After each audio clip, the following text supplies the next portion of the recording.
Combination Indian style.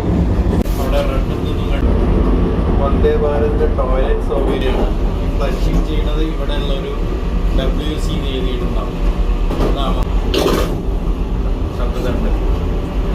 Fire extinguisher ഉണ്ട് ഇവിടെ. ഇത് റൂം ഫ്രഷ്നർ, ക്ലോസറ്റ് പൈപ്പ് ഉണ്ട്, ടവല് വയ്ക്കാൻ ഹാൻഡ് വാഷ് ഉണ്ട്.